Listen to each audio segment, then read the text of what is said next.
Hoover was warned 96 years ago, not by one economist whispering advice in a hallway, by 1,028 of them in writing on his desk before he ever picked up a pen. On June 17, 1930, President Herbert Hoover signed the Smoot-Hawley Tariff Act into law anyway. The day before he signed it, the stock market had just suffered its worst single day since the crash 8 months earlier. Traders were watching the bill's progress in real time and reacting to the news that Hoover intended to sign. He signed it the next morning regardless, using 6 separate gold pens, one flourish per stroke of the signature, for a decision that helped turn a bad recession into the worst depression in American history. This is the story of the largest formal warning any American president has ever received from his own country's economists, in writing before the fact, and what happened when the warning simply didn't work. The bill that would eventually carry Reed Smoot and Willis Hawley's names started small. Smoot chaired the Senate Finance Committee. Hawley chaired the House Ways and Means Committee. In 1928, Republicans went looking for a way to shore up the farm vote, and a modest tariff increase on agricultural imports seemed like an easy, popular answer. By the time the bill worked its way through both chambers of Congress, it had grown into something else entirely, a general upward revision touching more than 20,000 imported goods, industrial and agricultural alike, the broadest tariff hike the country had passed in decades. As the bill moved toward a final vote in the spring of 1930, a University of Chicago economist began circulating a one-page appeal among his colleagues nationally, asking them to sign their name to a formal warning. The response was extraordinary. At a time when the entire American economics profession numbered only a few thousand people, 1,028 economists signed on, a share of the field that would be almost impossible to replicate today, when the profession is vastly larger and far more scattered. The petition's argument was direct. Raising tariffs would push up prices for American consumers, invite retaliation from trading partners, and hurt the export-dependent farmers the bill claimed to help in the first place. The economists were careful about who they quoted to make that last point. They reached back to Hoover's own message to Congress from the year before, in which he himself had written that it was, in his words, unwise protection to sacrifice a greater amount of employment in exports to gain a lesser amount from blocking imports. They were not arguing against Hoover. They were quoting Hoover against the bill sitting on his desk. The petition ran in major newspapers. It was read into the congressional record. It was, by any measure, about as loud and as formal as a warning from outside experts to a sitting president has ever gotten in American history. Not a fringe protest, not a partisan attack, but a substantial share of an entire academic discipline on the record, warning the man with the authority to stop the bill. It's worth naming a few of the people who signed because the list wasn't a fringe faculty lounge exercise. Irving Fisher, then widely considered one of the most important economists in the country, signed it. Frank Taussig, the Harvard trade economist whose textbooks a generation of American students had learned tariff theory from, signed it. These weren't activists building a movement. They were, in many cases, the most established, most institutionally respectable voices the field had. The exact people a president might reasonably be expected to listen to, if credentials and consensus counted for anything at all in the moment a decision actually had to be made. The organizing itself was almost entirely grassroots by the standards of the day. No national office, no paid staff, no coordinated media campaign. It was professors writing to other professors, department by department, university by university, across a country where long-distance communication still meant letters and telegrams rather than anything faster. Getting over 1,000 signatures under those conditions, in a matter of weeks, was itself a small logistical feat, and it reflected how seriously the economics profession as a whole took the threat. This wasn't a petition that trickled in slowly over months. It came together fast because the people being asked to sign it largely didn't need to be convinced the danger was real. The bill itself had never been a simple unified Republican priority either. It passed through a genuinely messy legislative fight, with a block of Senate Republicans from the Northeast and West voicing real skepticism about how far the final version had drifted from the farm relief bill it started as. A handful of senators in Hoover's own party argued publicly that the bill had been captured by industrial lobbying interests that had nothing to do with agriculture at all, tacking on protections for manufactured goods that had never been part of the original pitch to voters. The petition landed in the middle of that internal Republican argument, not into a vacuum, which makes Hoover's decision to sign even harder to explain away as simple ignorance of the controversy. By the time the bill reached Hoover's desk, in other words, he wasn't choosing between a united party telling him to sign and a handful of outside cranks telling him not to. He was choosing between a fractured party whose own members had doubts and a historically large, historically credentialed body of outside experts saying, in writing, that those doubts were justified. Hoover had reasons to listen. He'd campaigned in 1928 promising farm relief, not a sweeping general tariff. Some of his own advisors were uneasy about how far the bill had drifted from its original purpose. And he had, on the record, in his own words a year earlier, made almost exactly the economist's argument himself. But by June of 1930, the politics had hardened. Congressional Republicans had spent over a year building the bill. Killing it now, or vetoing it after both chambers passed it, meant a direct fight with his own party over its signature economic achievement of the session in the middle of a recession Hoover was already struggling to manage. He chose the bill. There's a specific irony buried in who Hoover was that makes this decision sting more than it would from almost any other president of the era. Before politics, Hoover had spent decades as a mining engineer, building a reputation as a meticulous, data-driven administrator. People called him the Great Engineer, a nickname meant as genuine praise for a man who was supposed to make decisions by the numbers rather than by instinct or party loyalty. He had run wartime relief efforts in the Commerce Department with exactly that reputation for rigor. And here, faced with the single largest formal expert consensus ever assembled against one of his own decisions, the numbers' first president chose the political path instead. On June 16, 1930, with the signing widely expected within days, the stock market had its worst single trading day since the previous October's crash, a fairly direct contemporaneous market verdict on what was coming.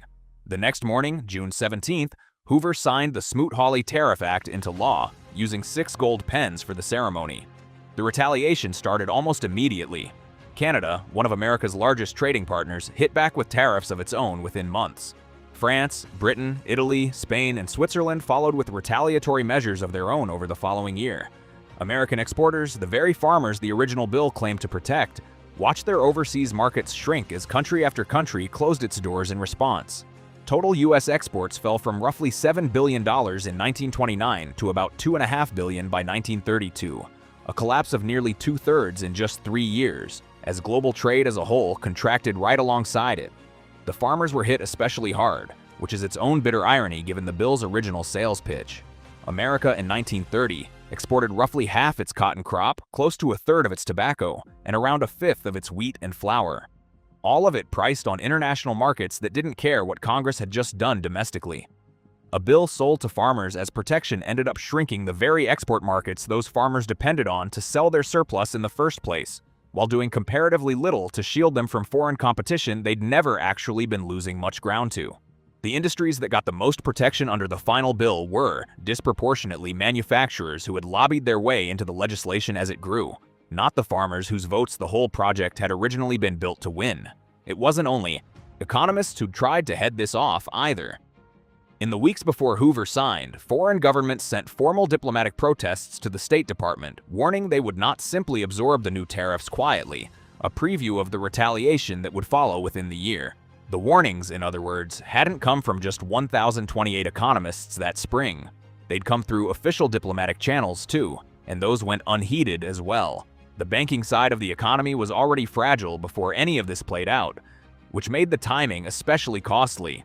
A first wave of American bank failures had already begun in late 1930, and the credit contraction that followed made it harder for exporters and importers alike to finance ordinary trade at exactly the moment retaliation was closing off markets abroad. None of that was caused by the tariff on its own, but the tariff arrived at precisely the wrong moment to make an already stressed banking and credit system more resilient rather than less. Here's where the popular version of this story gets ahead of what economic historians actually agree on, and the honest version has to slow down instead of racing to the tidy conclusion. Smoot-Hawley did not, by itself, cause the Great Depression. The Depression's roots run through the 1929 stock crash, a wave of bank failures, and a series of Federal Reserve monetary policy mistakes that predate the tariff bill and would likely have produced a severe downturn on their own. Serious economic historians are fairly consistent on this point. The tariff was not the single trigger the popular telling sometimes makes it out to be. Milton Friedman, who spent much of his career studying exactly this period, argued the deeper failure was monetary, a Federal Reserve that let the money supply collapse by roughly 1/3 during the early 1930s, choking off credit and turning a recession into a banking catastrophe largely independent of anything happening at the border. By that account, Smoot-Hawley was a real mistake layered on top of a much bigger one. not the root cause itself. What the consensus does support is narrower and, in its own way, more useful as a lesson. Smoot-Hawley took an already bad situation and made the international side of it dramatically worse, at the worst possible moment, by inviting a wave of retaliation that helped turn a domestic American recession into a collapse in global trade. It didn't start the fire. It poured a specific, avoidable kind of fuel on one that was already burning. Fuel that 1,028 people with no political stake in the outcome had specifically warned him about, in writing, weeks before he added it. Economists who've studied the numbers most closely over the decades since, economic historians like Douglas Irwin, who has spent much of his career specifically reconstructing the trade data from this period, generally put the tariff's direct contribution to the Depression's severity as real but modest on its own, a few tenths of a percentage point off economic output in isolation. The bigger damage came from what the tariff triggered rather than the tariff itself: a wave of competitive retaliation and a broader collapse in the psychology of international cooperation at the exact moment the global financial system could least absorb another shock. In other words, the direct economic arithmetic of Smoot-Hawley was smaller than the legend suggests. But the legend isn't entirely wrong either, because the retaliation and the trade collapse it set in motion were very real, even if they're harder to isolate cleanly from everything else going wrong at the same time. This distinction matters more than it might seem, because it changes what the actual lesson of 1930 should be. If Smoot-Hawley alone had caused the Depression, the takeaway would be simple: never raise tariffs during a downturn. The more accurate, more uncomfortable lesson is subtler, that a policy can be a secondary rather than primary cause of a catastrophe, and still be a genuine, avoidable mistake that made everything else worse. Still be the exact kind of decision 1,028 experts specifically flagged in advance as likely to backfire, and still deserve every bit of the scrutiny history has given it since, even without carrying sole responsibility for the entire decade that followed.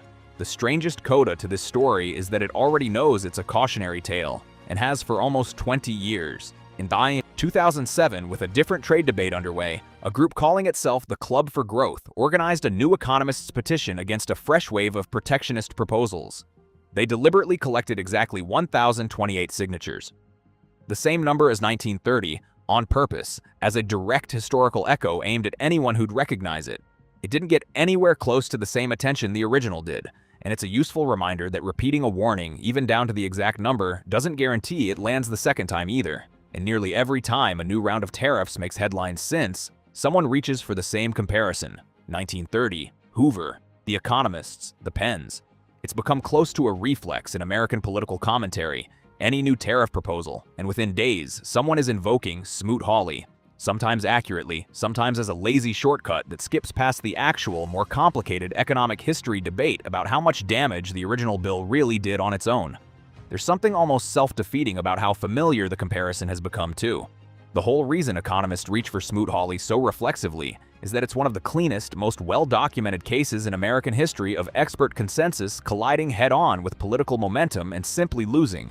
But the more often the comparison gets deployed, correctly or lazily, it doesn't seem to matter much either way, the more it risks becoming background noise, the kind of reference people nod along to, without actually absorbing the specific mechanism that made it dangerous in the first place. Not tariffs in the abstract, but tariffs imposed at a moment of already fragile confidence, met with retaliation nobody had fully priced in. It's worth asking, too, why a warning this large, this formal, this well-documented still gets treated 96 years later as a kind of historical trivia question rather than an operating instruction. Part of the answer is probably that formal expert consensus has never been particularly good at competing with momentum once a bill has already cleared both chambers of Congress. By the time 1,028 signatures land on a president's desk, the coalition behind the bill has usually already spent months, sometimes years, building the political capital to pass it, and a petition arriving in the final weeks is asking someone to spend capital they've already committed elsewhere. That dynamic hasn't gone away. If anything, modern legislative processes make it easier, not harder, for a bill's momentum to outrun the moment when outside experts actually get a meaningful chance to weigh in before the vote is effectively decided. 96 years later, the basic shape of the problem hasn't changed much. Presidents get warned by experts, formally, in writing, with the receipts to prove it. Sometimes they listen. Often, by the time the warning arrives, the politics have already hardened past the point where listening is a realistic option, which is its own kind of lesson, separate from whether the warning itself was correct. It's tempting to make this a story about stubbornness, or about one president's specific failure of judgment. The more uncomfortable version is that Hoover wasn't an unusually reckless or anti-intellectual figure by the standards of his time. If anything, his entire public reputation was built on the opposite trait, and he still signed the bill. That's the part worth carrying forward more than the 6 gold pens or the exact export figures. A formal, overwhelming, well-credentialed warning is not, by itself, a match for political momentum that has already built up ahead of steam. It never automatically was. The 1,028 signatures proved the economists were listening to each other. They didn't prove anyone with the actual authority to stop the bill was listening to them. What's left of the 1930 story isn't really a morality tale about one bad decision. It's a demonstration that being right, in writing, with 1,028 signatures attached, is not remotely the same thing as being heated, and that the gap between those two things has a way of costing everyone something, long after the 6 gold pens have been put away. Somewhere, right now, a similar gap is probably forming again. A policy moving through Congress with its own momentum already too large to stop, and somewhere else, a smaller or larger group of people who study exactly this kind of thing for a living, watching it happen and wondering whether saying so, formally, in writing, will make any difference at all. 96 years hasn't answered that question. It's only made the pattern more familiar.